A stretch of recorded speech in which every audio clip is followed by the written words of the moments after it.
What's up guys, congratulations for coming this far, and now I'm gonna show you how to create a shadow behind this film. So like here, as you can see the shadow here. So what we're going to do actually, first I want you to go here to the top layer and press here the new layer button in order to have a new empty layer. And now let's turn off everything that we have, okay, because I want to show you something new first. So let's take our brush and make it bigger so we can see it actually. Okay, now let's go here and choose some random color. Okay, we have to change this thing, and we also have to change this color as well. And let's just press OK for now. So what we should actually do now is I want to show you flow. Okay, first of all, you probably already know what's opacity. For example, if I make opacity like 25, and when I color, as you can see, my colors will be only at 25 opacity. They won't go higher than 25. Now let's go back. So we can just edit under brush tool, or we can step backward, Alt Ctrl Z. On Mac is Option Command Z to go back. Okay, perfect. Now what we should do, now we should make opacity 100 and look what does flow do. Let's put flow at 1%. Flow helps us to color layer by layer. So like actually like coloring like you are painting in real life. For example, when you're painting in real life, the more you paint, the better you can see the color. It's the same here. For example, I start painting, and as you can see, when I go over the same place again and again, we can see the color better and better. So what it actually does, right now here I have 1%. That means that every time I go over and over, it brings 1% on the layer. So it brings 1% opacity to the layer. As you can see, when I start coloring, you see it's getting more and more visible. Perfect, right? Now if I make it, for example, let's say 50%, what will actually happen? It will gain 1%, like it will start increasing the opacity by 1%, but the maximum opacity will be 50%. So if I start doing that, as you can see, it starts increasing, but it won't go over 50%. So you can see, doesn't matter how much I color, it will never get to this one, because it can only get now to 50% opacity. Okay, perfect. So this is the way we're going to create our shadow. What we're going to do for shadow, we will choose just the black color. We will make sure our hardness is 0. Flow is 1%, and opacity is probably around like 20%. Okay, and also I have to tell you, if it takes for you too long to make some of the colors visible, you can make the flow a little bit higher than 5%, 6%, for example. So if I start coloring now, as you can see, we can see here now the black colors appear. You can see a little bit shadow, like you can see that it takes too long. Not that long, but 21% is not much. So let's not enough. So let's make 40. Yeah, and as you can see, the shadow is appearing now. Perfect.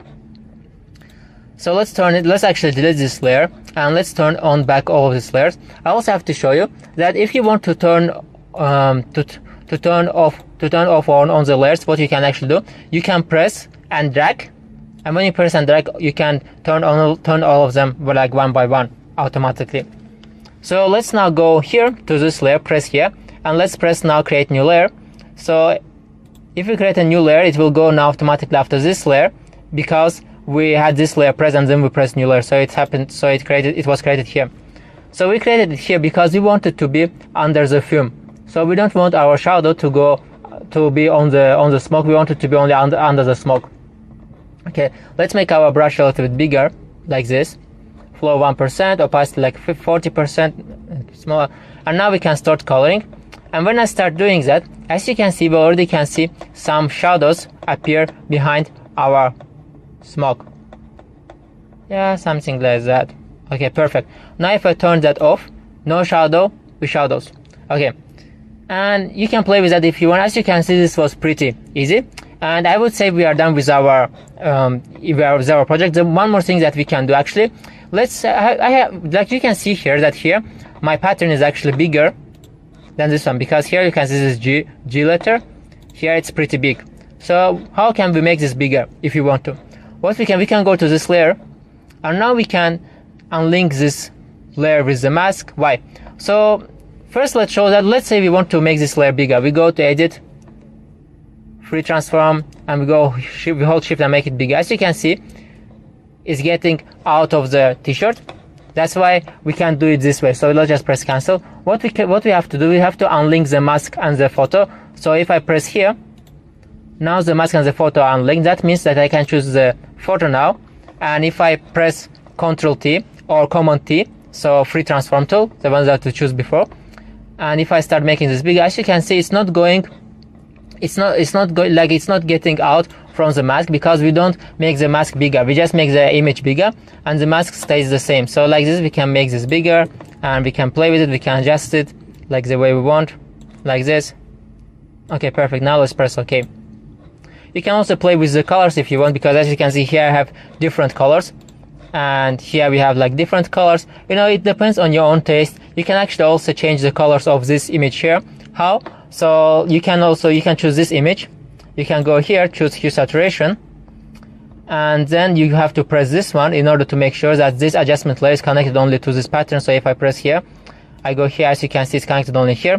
There's also actually a second way to connect the adjustment layer to the image below. So for example, if I disconnect this and go to layers, you can also like choose here, you can press right, and here you have let's say create clipping mask, this one. If you press this one, it does the same. As you can see, the arrow appears and it's connected now to the layer below. So I can now change it. Okay, and you can choose any color that you want. Yeah, let's just leave it like this. Perfect.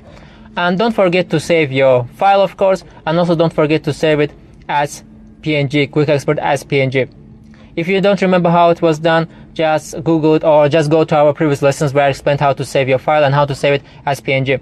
So I hope you really like this project. Good luck, and if you have any questions, always remember that you can always contact me. Don't hesitate. I will be happy to help you.